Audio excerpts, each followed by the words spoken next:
Red tape when you're hanging around. Nothing's ever gonna bring me down. Good times are coming our way. Whenever, wherever, whatever today. Today is going to be a great day. I am Nikki G, your host. Welcome to the Lone Doctrine, the food for thought exploration station, and your place in making today better than yesterday. Throughout each month, we explore a different topic of the human condition. Why? Because the more we understand ourselves, the better lives we're able to live. And side note, most of us aren't taught these things in school or at home or in life. And we end up finding ourselves in life's inevitable challenges, sometimes at a loss on how to get through. Imagine how different the world would be if learning about the human condition was required. Our psyche, our emotions, the way our brain works things out, our spirit, our energy, however you want to define it. Wouldn't it be a different world if we all understood how it worked? But that's a whole different topic. The topic for this month is emotional healing. If you haven't tuned into the episodes starting at the beginning of the month, I encourage you to do so because they all tie into one another. To wrap up the month, we now have a better understanding of the importance of emotional healing, but what are some of the ways we can start to take action? I explored all around the interwebs, asked various family members and friends. I even got a little out there and asked some strangers / fellow humans, and here's what I gathered. Number 1. Take time for yourself. This one was mentioned multiple times, and when I asked what that meant, most of them answered, create a time in the day, even if it's a busy day, to have something for yourself. It could be meditating, taking a walk, exercising, watching your favorite movie, reading, gardening, some sort of activity that you enjoy and you're just taking your time for you. Thinking about doing it won't help. Saying you'll do it tomorrow is a slippery slope and possibly not doing it ever at all. Time is important and will constantly give you the energy to get through each and every day. It's very important to fill your cup. Here's another one. Find resources. This one was interesting and could be correlated to the first one we said, but a few family members illustrated that resources, whether it be methods, actions, or people, are a part of emotional healing. For example, if you struggle with some sort of ailment or sickness, it's good to have support on the home front and also be surrounded by good healthcare workers or resources. If you know of someone or you yourself struggle with addiction, it's good to have support, whether it be who will continue to hold you accountable, what AA meetings can you participate in, rehabs, or whatever is needed to get you or someone you know to a healthier way of life. Resources. Or for even the day-to-day things like frustration or loss of patience, what resources do you have to push through those emotions? Taking a walk, calling a friend, breathing and counting to 10. Resources can be something you do on your own. Some might even call them tools, but it will benefit you greatly to create a regimen you can rely on to get you through the difficult times.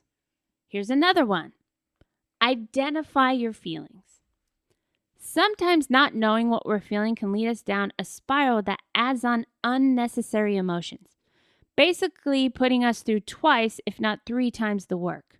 You're angry, you get angry at somebody, but you don't know why you're angry, then you get more frustrated, then you feel bad for getting angry, then you feel ashamed that you can't control your anger, then you feel less than, and then you're sad.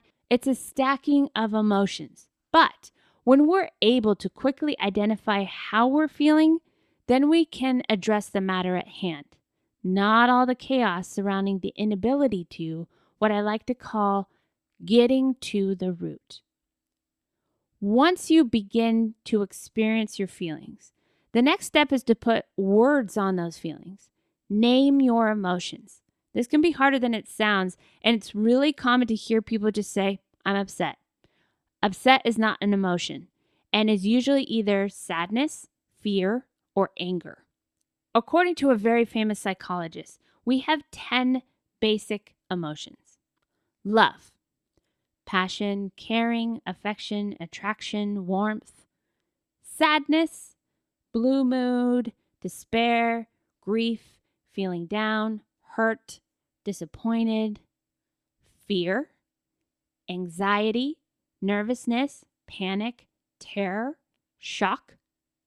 Happiness, joy, elated, excited, content, relieved, eager, pride. Anger, rage, irritability, grumpy, cranky, aggravated, guilt, regret, sorrow, remorse, shame, embarrassed, shy, self-conscious, disgust, aversion, disdain, dislike, repelled, envy, pettiness, bitterness, dissatisfied, low self-esteem, and jealousy, clinging, protective, and possessive. Love, sadness, fear, happiness, anger, guilt, shame, disgust, envy, and jealousy. Those are the 10 basic emotions of the human condition. When you are feeling something, ask yourself which category of emotion it fits with. There are many words for each emotion, so don't limit yourself to the few I've listed. You can write about your feelings and emotions. You can talk to a friend or therapist about them, or you can simply notice and describe what you're feeling. Just get curious. What am I feeling? How can I tell I'm feeling that? Curiosity will help you get some distance from the emotion so that it's tolerable and doesn't overwhelm you. Feeling is not only about emotion. It is about the sensation and the perception. When you name it and describe it, it loses a little bit of its power. This next one runs in my family. Look for the lesson. In times of emotional healing, there's always a lesson and always an opportunity. When you embrace the lesson, you, in a way, quote unquote, upgrade. It's when we ignore the lessons, when we avoid the emotions, and when we settle in the hardships that life gets harder and harder. The easiest path of resistance is to avoid, but I promise you that the more it's ignored, the stronger it builds, and it might creep into your life in ways you might not even notice. Have you ever met someone that seems grumpy all the time? No. Or someone that has a short fuse and gets mad at the drop of a hat? Well, those are signs of unresolved issues and a good example of why emotional healing is so important, because it will project in many other ways. This next one is a powerful one, and it's one that always has a difference of opinions. I found it exploring the interwebs on life.com. Realize that no pain is forever. If you're still alive, if you're still breathing, it only means that there's still a lot of life out there left for you. So pick yourself up, dust yourself off, and start all over again. Start rebuilding your life and make it ridiculously amazing. Don't let a bad and painful experience make you feel like you have a bad and painful life. Don't let a rainy day dampen your fun. Never forget that the sun always shines above the clouds. It's always up there. Take your time to be alone with yourself, to acknowledge, love, and appreciate the parts of you that are beautiful, to love yourself and to know yourself. Be patient. Take time to heal and fully recover from all that you are feeling. The reason I said this one seems to always have a difference of opinion really comes down to your perspective. For some, this is eye-opening.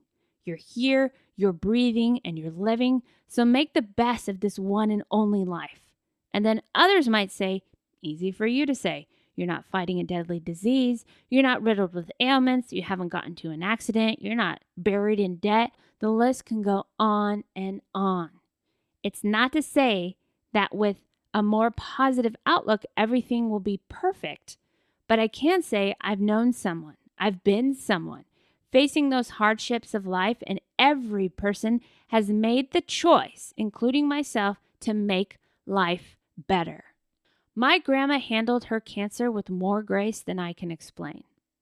A good family friend's son, a former student of mine, had an accident on a trampoline that left him unable to walk, and he was told he would never use his arms or legs again. He now drives in a special needs car, can move most of his upper and lower torso, and hasn't let a day pass to take his recovery to the most positive extent possible. He has taken it well past what all the doctors advised, what they said, and if you look up what most people call a miracle story, there's a huge component behind them all: emotional healing. They healed their minds in order to put themselves in the best scenario possible to lead them towards a full recovery, whatever that may be. So when someone comes to me with all their excuses, I share those stories and I call BS. It might sound harsh, but what good am I to them if I don't believe and see them in betterment, but only agree with their limitations? It's time to see and support yourself in the best light possible for yourself. Emotional healing benefits you in more ways than one. Here's a snippet from discoveringhealing.com to end this month's topic. Harboring negative, painful emotions can have a profound effect on your quality of life. Along with causing significant emotional damage, they can also greatly affect your physical health and prevent you from having meaningful, lasting relationships. Whether you experience a traumatic event or develop negative feelings over a period of time, by releasing these emotions, you can achieve greater well-being and live a more positive, productive life. Thank you so much for tuning in with us today. We appreciate you so much. If you found this episode helpful or even just insightful, it would mean the world to us if you could help get this food for thought out to as many people as we can, because together we are better.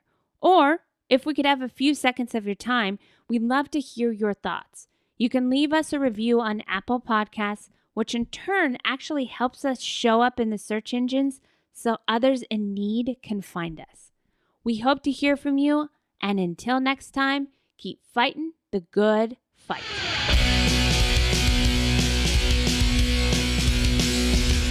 It's up.